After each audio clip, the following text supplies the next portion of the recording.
કોઈકે ખૂબ જ સરસ કહ્યું છે કે માતાના આશીર્વાદ ક્યારેય ખાલી નથી જતા, માતાના આશીર્વાદ ક્યારેય ટાળ્યા નથી જતા. કોઈના ઘરે વાસણ ધોઈને પણ માતા 2 થી 3 બાળકોને સાચવી લે છે, પણ 2 થી 3 બાળકોથી એકલી માતા નથી સચવાતી, એકલી માતા નથી સચવાતી. જય શ્રી કૃષ્ણ, નમસ્કાર, પ્રણામ, સ્વાગત છે તમારું એક નવા વિડીયોમાં. મિત્રો, આપણી આજની કહાની છે મનુષ્યની ઉંમર તો માત્ર એક સંખ્યા છે. તો મિત્રો, આજની કહાની ખૂબ જ સમજવા લાયક અને વિચારવા લાયક કહાની બનવાની છે. તો તમને વિનંતી છે કે આ કહાનીને અંત સુધી ધ્યાનથી સાંભળજો અને લાઈક કરી અને બની શકે તો તમારા મિત્રો સાથે શેર કરજો. અને હજુ સુધી જો તમે અમારી ચેનલને સબસ્ક્રાઇબ ન કરી હોય તો અત્યારે જ સબસ્ક્રાઇબ કરી લેજો તથા કોમેન્ટ બોક્સમાં હર હર મહાદેવ જરૂરથી લખી દેજો, જેથી ભગવાન ભોલેનાથની કૃપા આપણા સૌ પર નિરંતર બની રહે. તો ચાલો મિત્રો, તમારો વધુ સમય ન લેતા ચાલો શરૂ કરીએ આજની કહાની. હેજી, તમને કહું છું, સાંભળો છો.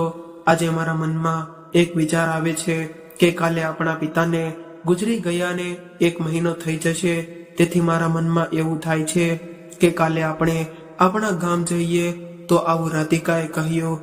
ત્યારે દાઢી કરતા કરતા પ્રકાશ અચાનક ચોંકી ગયો અને ગાલ પર બ્લેડ વાગી ગઈ.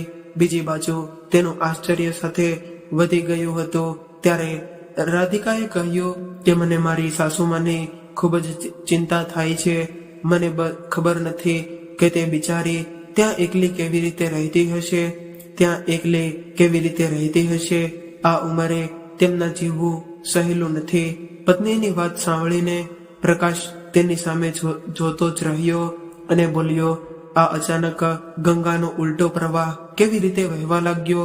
આજે તો મારી માની તને ખૂબ જ ચિંતા થવા લાગી. જોકે તે ફક્ત તેની આંખોમાં આંસુથી જ સારી લાગતી હતી. પહેલા અને આજમાં ઘણો ફરક છે.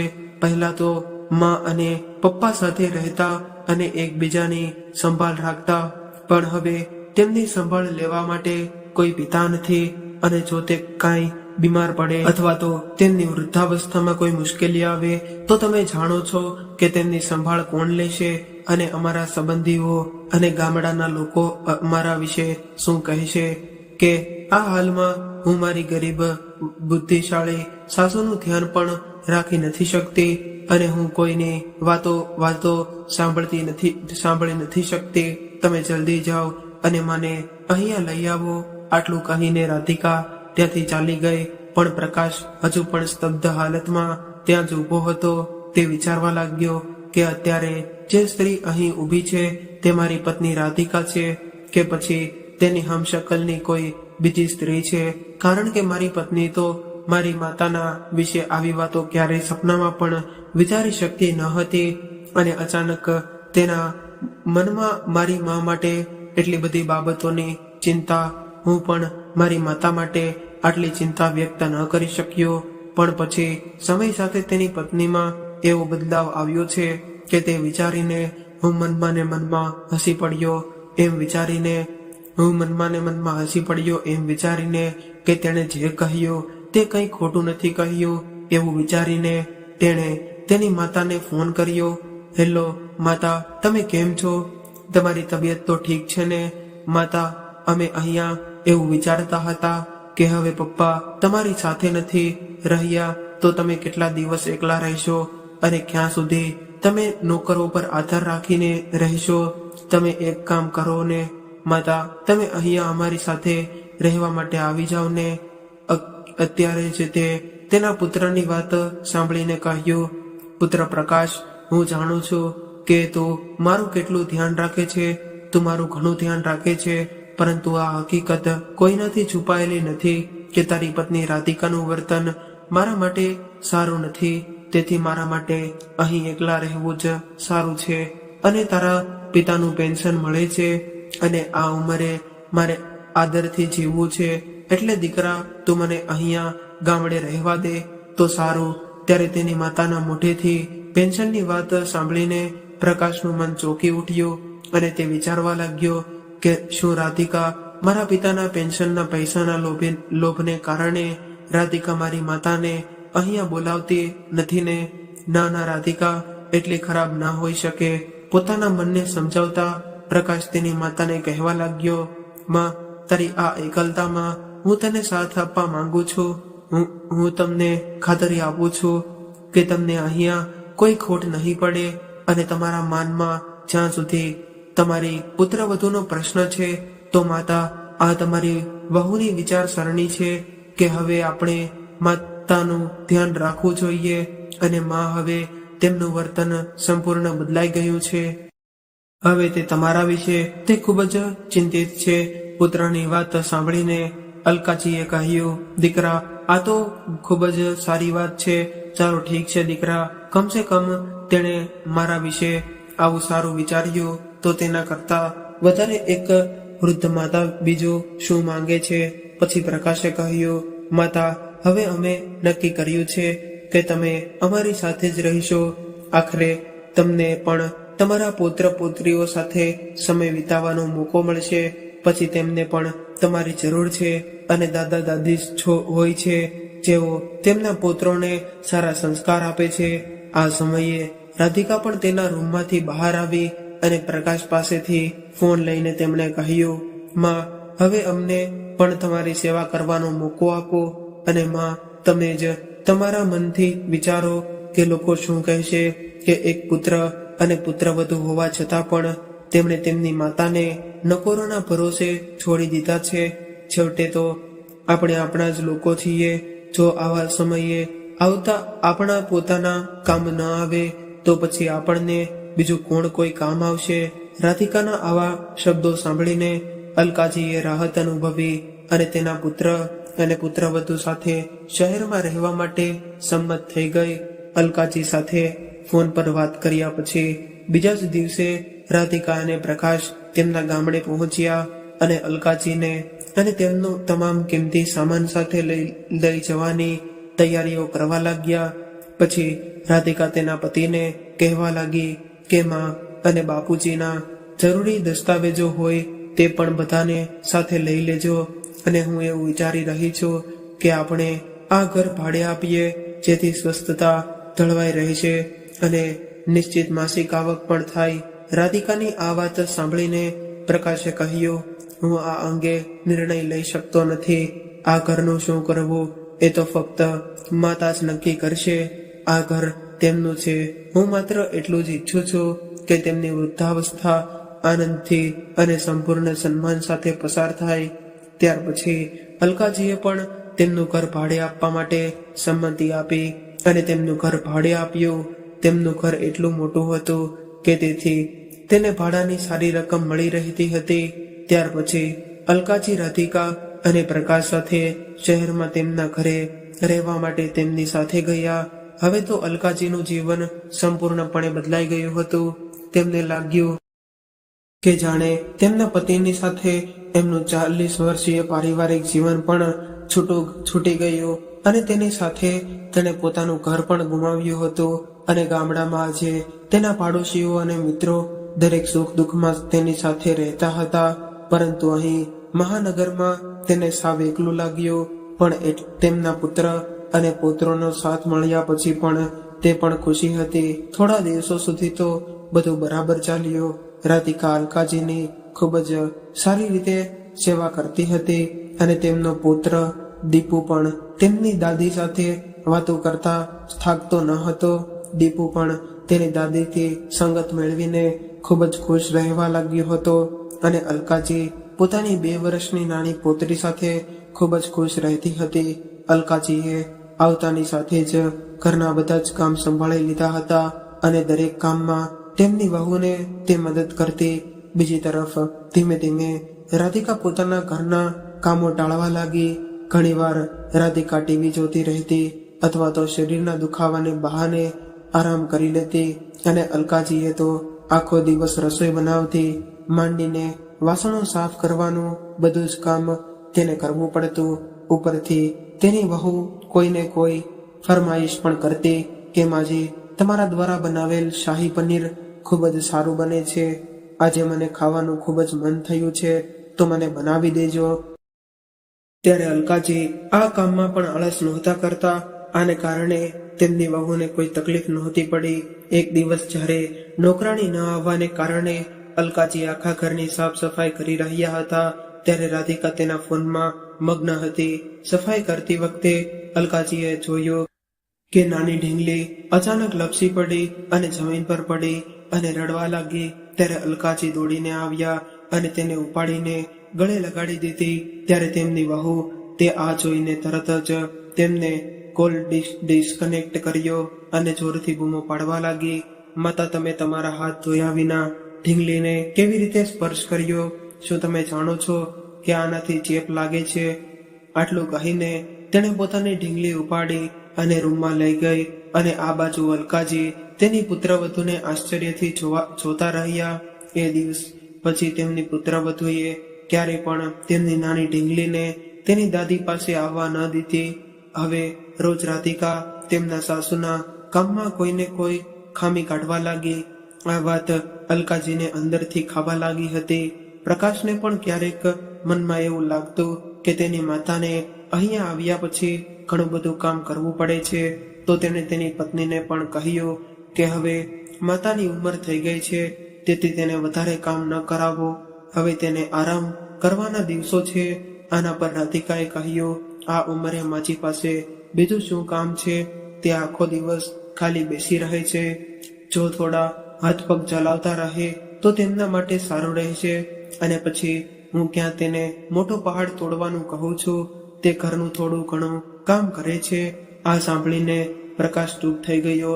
ત્યારે જ અલકાજીએ તેના પુત્ર અને પુત્રવધૂના આ શબ્દો સાંભળ્યા હતા, પણ એ સમયે તેમને કંઈ કહ્યું નહીં, કારણ કે તે બંને વચ્ચે કળેશનું કારણ બનવા નહોતા માંગતી. એક દિવસ સવારે પ્રકાશ તેની ઓફિસે જતો હતો, ત્યારે અલકાજીએ તેને તેની દવાઓનું બિલ આપીને તેને કહ્યું, દીકરા, સાંજે જ્યારે ઘરે આવ ત્યારે મારી આ દવા લેતો આવજે. ત્યારે પ્રકાશને બિલ લઈને ઓફિસે જવા નીકળી ગયો. એ સમયે તો તેમની વહુ રાધિકાએ કશું કહ્યું નહીં, પણ જ્યારે તેનો પતિ ચાલ્યો ગયો ત્યારે રાધિકાએ તેની સાસુને કહેવા લાગી કે માજી, ખોટું ના લગાડો.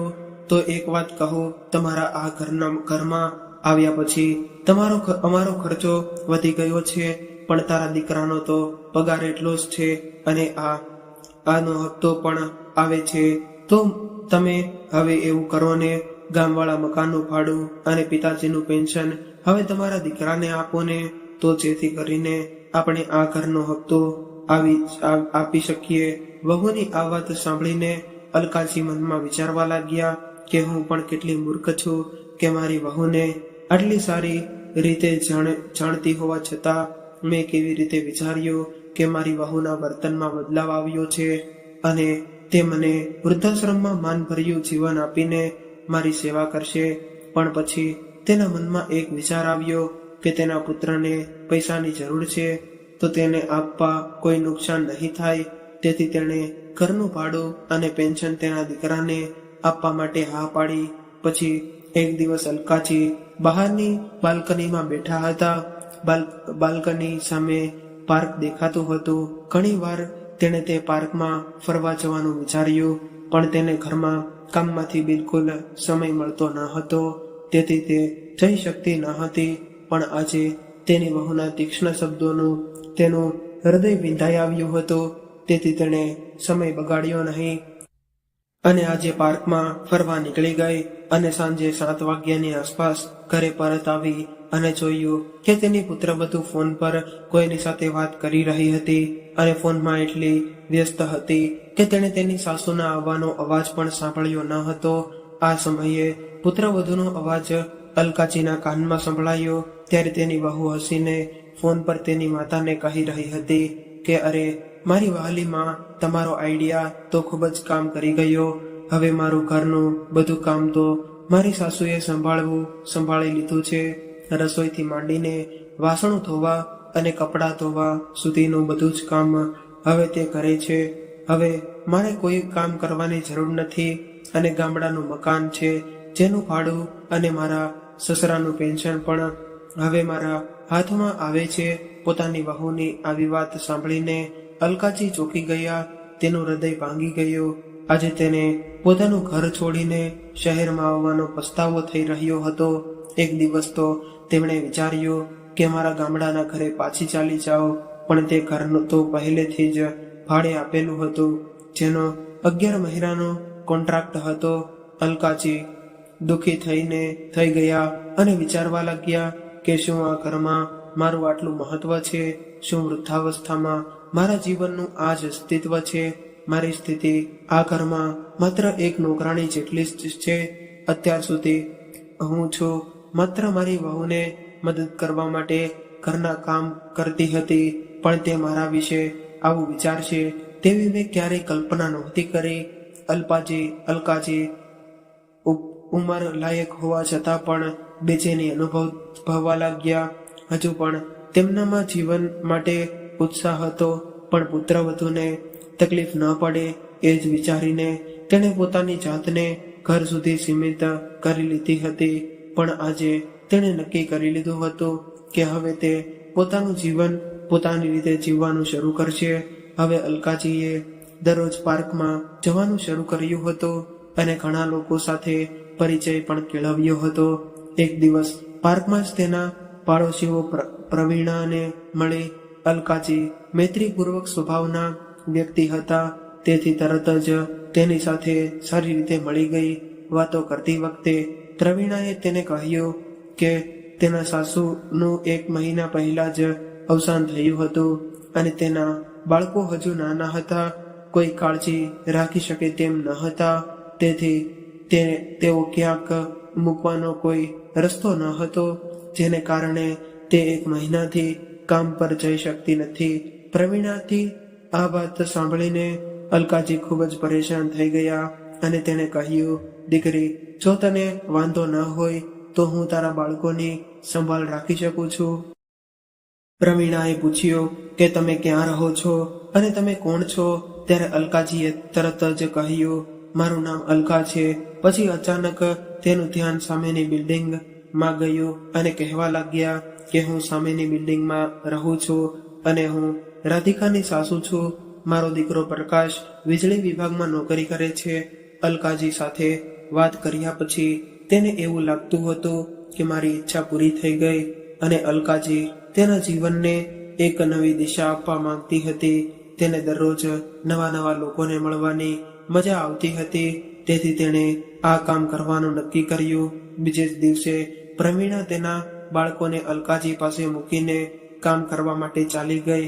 ત્યારે અલકાજી તે બાળકોને ઘરની અંદર લઈ આવ્યા. ત્યારે રાધિકાએ આ બધું જોયું અને તે આશ્ચર્યમાં પડી ગઈ અને તે તેના સાસુને બાળકો વિશે પૂછવા લાગી. ત્યારે અલકાજીએ કહ્યું, વહુ, આપણી બાજુમાં જે પ્રવીણા રહે છે તેના આ બંને બાળકો છે. વાસ્તવમાં તેના ઘરમાં બાળકોની સંભાળ રાખે તેવું કોઈ નથી, જેને કારણે તે કામ પર જઈ શકતી નથી અને મને પણ આખો દિવસ એકલા કંટાળો આવતો હતો. તેથી મેં વિચાર્યું કે આ બંને બાળકોની સંભાળ હું જ રાખીશ. હું તેને મારા ઘરે લઈ જઈશ, તેથી તેમની સંભાળ રાખવામાં મારો સારો પસાર થઈ જશે અને મને થોડા પૈસા પણ મળશે. રાધિકા તેમની સાસુની આવી વાત સાંભળીને ગુસ્સે થઈ ગઈ અને બોલી, માજી, તમે મને પૂછ્યા વિના મારા ઘરમાં આ બધું કેવી રીતે કરી શકો? આ શહેર છે, કોઈ તમારું ગામ નથી કે તમે ઘરમાં મેળાનું આયોજન કરી શકો. આ બાળકોને જ્યાંથી લાવ્યા છો ત્યાં તુરંત જ પાછા છોડી દો. પછી પુત્રવધુ, હું મારા ઘણા સમયથી મારું પોતાનું કામ શરૂ કરવા માંગતી હતી, પણ ક્યારેક તક ન મળી. પરંતુ આજે જ્યારે મને ખબર પડી કે આજુબાજુ કોઈ નથી, ત્યારે મેં વિચાર્યું કે હું આ કામ કેમ ન કરી શકું. વહુ, મને આ કામ કરવા દો. હું મારી એક અલગ ઓળખ બનાવવા માંગુ છું. અલકાજીની આ વાત સાંભળીને તેમની વહુ કટાક્ષમાં હસી પડી અને કહ્યું, હજી તમારી જિંદગીમાં કેટલી જિંદગી બાકી ઓળખ છે ઓળખ ઊભી કરવા માટેની વાત સાંભળીને તેમની વહુ કટાક્ષમાં હસી પડી અને કહ્યું, હજી તમારી જિંદગીમાં કેટલી જિંદગી બાકી છે ઓળખ ઊભી કરવા માટે? વૃદ્ધાશ્રમમાં આ બધી પ્રવૃત્તિઓ કરવા માટે તમને અનુકૂળ નથી. જો તમે લોકોના બાળકોની સંભાળ રાખતા હોય, ત્યારે જો તમને કંઈ થશે તો તમારી સંભાળ કોણ રાખશે? તમારી સંભાળ રાખવા માટે અમારી પાસેથી કોઈ અપેક્ષા રાખતા નહીં. તેમની પુત્રવધૂના આ કડવા શબ્દો સાંભળ્યા પછી અલકાજીએ કહ્યું, ઠીક છે, જો તમને તે ગમતું નથી તો હું કાલથી આ બાળકોને નહીં લાવીશ, પરંતુ આ બાળકો આજે અહીં રહેશે. નહીં માજી, હું તેને 1 કલાક પણ સહન નહીં કરી શકું. તમે અત્યારે જ તેમને મૂકી આવો. વહુની આવી વાત સાંભળીને અલકાજીને બાળકોને લઈને પાર્કમાં ગયા. બાળકો પાર્કમાં રમતા બોલ્યા. બપોરે જ્યારે પ્રવીણા ઘરે આવી ત્યારે અલકાજીએ બાળકોને તેને ઘરે છોડી દીધા અને તેમના ઘરે પહોંચીને તેમની પુત્રવધૂની વાત વિચારીને અલકાજીની આંખોમાં આંસુ આવી ગયા અને પોતાના રૂમમાં જઈને પતિની તસવીર સામે બેસી ગયા. આજે તે ખૂબ જ એકલતા અનુભવી રહ્યા હતા, તેથી તેણે તેના પતિના ફોટા સાથે વાત કરવાનું શરૂ કર્યું. શું હું આ ઉંમરે મારી પોતાની ઓળખ ન બનાવી શકું? હું વૃદ્ધ થઈ ગઈ છું તો એનો અર્થ એ નથી કે મારે મારા મૃત્યુની રાહ જોવી જોઈએ. આટલું કહીને તે પોતાના પતિની છબી સામે જોવા લાગી. એકાએક તેને લાગ્યું કે જાણે તેના પતિએ તેને હિંમત આપી રહ્યા છે. આ સમયે તેના મનમાં ઉત્તેજનાનો અનુભવ થઈ રહ્યો હતો. તેણે નક્કી કર્યું કે હવે તે અહીં રહીને પોતાનું જીવન સાર્થક કરશે અને તેની વહુને તે બતાવશે કે વૃદ્ધાવસ્થાને કારણે જીવન સમાપ્ત નથી થઈ જતું. જ્યારે અલકાજીનો પુત્ર પ્રકાશ ઓફિસેથી ઘરે આવે છે ત્યારે અલકાજી તેને તેની યોજના વિશે જણાવ્યું. તેની માતાની ઈચ્છા જાણીને તે ખૂબ જ ખુશ થયો અને પ્રકાશ તરત જ તેની માતાની ઈચ્છા માની ગયો. ત્યારબાદ રાધિકાએ કહ્યું, પરંતુ મને સમજાતું નથી કે આ શું છે? આ ઉંમરે મને બહારનું કામ કરવાનો વિચાર કેમ આવ્યો? જો તેને કામ કરવું જ હોય તો ઘરે બેસીને ઘરના કામ કરે. તેની પત્નીને જવાબ આપતા પ્રકાશે કહ્યું, નહીં, માતાની જે ઈચ્છા હોય તે જ તે કરશે. અને તેની માતાને કહ્યું કે હું કાલે જ તમારા માટે એક જગ્યાની વ્યવસ્થા કરી દઈશ. એમ કહીને પ્રકાશ ત્યાંથી ચાલ્યો ગયો અને તેની વહુ રાધિકાને ગુસ્સામાં જોઈને અલકાજીએ કહ્યું, પુત્રવધુ કોઈના ઘરની નોકરાણી બનવા કરતા તો જે કામ કરવાથી મારી ઈચ્છા હોય તે કરવું બધું સારું છે. વૃદ્ધ થવાનો મતલબ એવો નથી કે મનુષ્યની કોઈ અસ્તિત્વ નહોતું. ગઈકાલ સુધી તો મેં મારી સાથે એ જ કર્યું જે તું ચાહતી હતી, પણ આજ પછી મારું જીવન કેવી રીતે ચાલશે એ હું નક્કી કરીશ, તમે લોકો નહીં. આટલું કહીને અલકાજી પાર્કમાં ચાલ્યા ગયા. તેમની સાસુના આ શબ્દો સાંભળીને રાધિકા ચોંકી ઉઠી. બીજા જ દિવસે તેમની સામેના ફ્લેટની નીચે એક રૂમ પ્રકાશે ભાડે રાખ્યો અને અલકાજી રોજ સવારે તૈયાર થઈને ત્યાં જતા. પ્રવીણા તેના બાળકોને અલકાજી સાથે આ રૂમમાં મૂકી જતી અને પ્રવીણા પણ હળવી થઈ અને પોતાની નોકરી પર જવા લાગી. બાળકો પણ અલકાજી સાથે ખૂબ જ ખુશ હતા. પ્રવીણાના બાળકોને જોઈને સોસાયટીના અન્ય વાલીઓ પણ અલકાજીને કહેવા લાગ્યા કે તમે અમારા બાળકોને તમારી પાસે રાખો. આ રીતે 8 થી 10 બાળકો અલકાજી પાસે આવવા લાગ્યા. અલકાજી તેમની મદદ કરવા માટે 2 નોકરાણીઓ પણ રાખી લીધી હતી, જેઓ આજુબાજુનું ધ્યાન રાખે છે, સફાઈ કરે છે અને બાળકો માટે ગરમા ગરમ ભોજન પણ બનાવે છે. ટૂંક સમયમાં જ અલકાજીનું કામ એટલું બધું વધી ગયું કે તેમની બાજુમાં બીજી રૂમ બનાવવામાં આવ્યો હતો. એક દિવસ એક નોકરાણી કહ્યું કે તેમની ઉંમરની એક મહિલા આજ સોસાયટીમાં આ એક ઘરમાં રહે છે. તેમના ઘરમાં ખૂબ જ નાખુશ છે. તેમની પુત્રવધુ તેમને ખૂબ જ હેરાન કરે છે.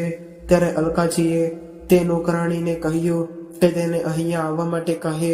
જ્યારે તેમણે અલકાજીને તેમની વહુના કરતૂત વિશે બધી વાત કરી, તેમની વહુ તેમની બધી તકલીફો સંભળાવી. અલકાજીએ કહ્યું, જો તમે ઈચ્છો તો તમે અહીં મારી પાસે રહેવા આવી શકો છો. અને તમે કહ્યું કે તમને સિલાઈ મશીન પર કેવી રીતે કામ કરવું તે સારી રીતે જાણો છો, તો મારી પાસે ઘરે કપડાં સીવવાનું મશીન છે જે બિનજરૂરી જગ્યા રોકે છે. શા માટે આપણે તેનો ઉપયોગ ગરીબ છોકરીઓના કપડાં સીવવાનું કામ શીખવામાં મદદ ન કરી શકીએ, જેની ફી અમે ખૂબ જ ઓછી રાખીશું. આ રીતે તેઓ પણ આત્મનિર્ભર બનશે અને તમને પણ જીવન જીવવાની તક મળશે. તમને એક ઉદ્દેશ મળશે. અબ્દલ, તમારો ઉદ્દેશ પૈસા કમાવાનો નથી, પણ આ રીતે જો આપણે આપણી વૃદ્ધાવસ્થાને કંઈક કરીને પસાર કરીએ અને 2 પૈસા કમાઈએ તો તેમાં કંઈ ખોટું નથી. ત્યારે તે મહિલાને ખાતરી હતી. બીજા જ દિવસથી તે અલકાજી પાસે તેઓ થોડા કલાકો ત્યાં રહ્યા અને અલકાજી સાથે કામ કર્યું. અલકાજી સાથે કામ કરતા તેમને પણ સારું લાગ્યું. હવે તે મહિલા અને અલકાજી બંને ખૂબ જ સારા મિત્ર બની ગયા અને હવે એકબીજાના કામથી બંને ખુશ હતા. ઘરમાં ઝઘડાઓને કારણે ખૂબ જ પરેશાન તે મહિલા બીમાર રહેતી હતી. હવે થોડા જ દિવસોમાં તે એકદમ સ્વસ્થ દેખાવા લાગી. ધીરે ધીરે અન્ય મહિલાઓ પણ અલકાજી સાથે જોડાઈ ગઈ અને જેને કારણે હવે તો જગ્યા પણ નાની પડવા લાગી હતી. અલકાજીની વિનંતી પર તેમના દીકરા પ્રકાશે સોસાયટીની બહાર ભાડા પર એક મોટું મકાન મળી ગયું. હવે તે તમામ મહિલાઓ ઘરનું ભાડું સરળતાથી ચૂકવી શકે તેટલી કમાણી કરતી હતી. અલકાજી સાથે કામ કરતી તમામ મહિલાઓ હતી. તેઓને સમય પસાર કરવા માટે સારી જગ્યા મળી અને થોડીક આવક પણ થવા લાગી. હવે તેમને તેમના ખર્ચ માટે તેમના પુત્ર અને પુત્રવધુ પર નિર્ભીત રહેવાની જરૂર ન હતી. તેઓ બધા પોતપોતાના સુખ દુઃખની વાતો કરતા હતા અને સમાજમાં પણ યોગદાન આવ્યું છે. વાસ્તવમાં તે બધી બુદ્ધિશાળી મહિલાઓને પણ કોઈ એવી વ્યક્તિ જોતી હતી કે જેની સાથે તેઓ વાત કરી શકે, જે તેમની સુખાકારી વિશે પૂછી શકે. તેમને તે બધું અહીં મળ્યું. ધીમે ધીમે મહિલાઓની સંખ્યા વધીને 15 થઈ ગઈ હતી. હવે અલકાજી દરેકને એક યા બીજા કામ કરવા માટે પ્રેરણા આપતા હતા. અમુક સ્ત્રીઓ મુરબ્બો બનાવતા શીખી હતી, અમુક સીવણ કામ કરતી હતી અને બીજી સ્ત્રીઓ અલકાજીની સાથે બાળકોની દેખભાળ કરતી હતી. તે બધી પરિપક્વ સ્ત્રીઓ આખા વિસ્તારમાં જાણીતી બની ગઈ હતી. ધીરે ધીરે એમની ખ્યાતિ એટલી બધી વધી ગઈ કે આખા વિસ્તારના લોકોને શહેર તેમને માન આપવા લાગ્યું. એક દિવસ રાધિકા કોઈ કામ માટે અલકાજીના સેન્ટરમાં ગઈ ત્યારે તે પ્રવીણાને મળી, જે તેના બાળકોને લેવા આવી હતી. ત્યારે પ્રવીણાએ પૂછ્યું, અરે મેં તમને અહીં પહેલા ક્યારેય નથી જોયા, તમે ક્યાં રહો છો? ત્યારે રાધિકાએ કહ્યું કે હું આ સેન્ટરની ડાયરેક્ટર અલકાજીની વહુ છું. ત્યારે અચાનક પ્રવીણાના મગજમાં 8 મહિના પહેલા પાર્કમાં અલકાજી સાથે કરેલી વાતચીત યાદ આવી ગઈ. ત્યારે અલકાજીએ કહ્યું હતું કે હું રાધિકાની સાસુ છું. ત્યારે અલકાજીનો આ શહેરમાં આટલો જ પરિચય હતો, પરંતુ તે પરિચય 8 મહિનામાં જ બદલાઈ ગયો. આજે તેની પુત્રવધૂને પોતાનો પરિચય આપવા માટે અલકાજીના નામની જરૂર પડી હતી. આજે અલકાજીએ સાબિત કરી દીધું કે ઉંમર તો માત્ર એક સંખ્યા છે અને જો તમારામાં જીવનની નવી દિશા આપવાનો જુસ્સો હોય તો બધું આશીર્વાદના ના થઈ જાય છે.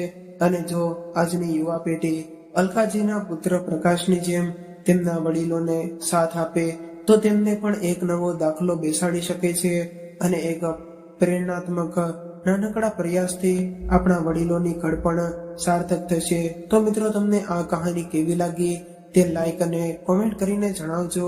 અને જો તમને આવી જ કહાની સાંભળવા માંગતા હોય તો આ ચેનલને સબસ્ક્રાઇબ કરવાનું ભૂલશો નહીં. હવે ફરી મળીશું એક નવી કહાની સાથે. ત્યાં સુધી તમામ મિત્રોને જય શ્રી કૃષ્ણ, રાધે રાધે, હર હર મહાદેવ. આ કહાનીને પૂરેપૂરી સાંભળવા માટે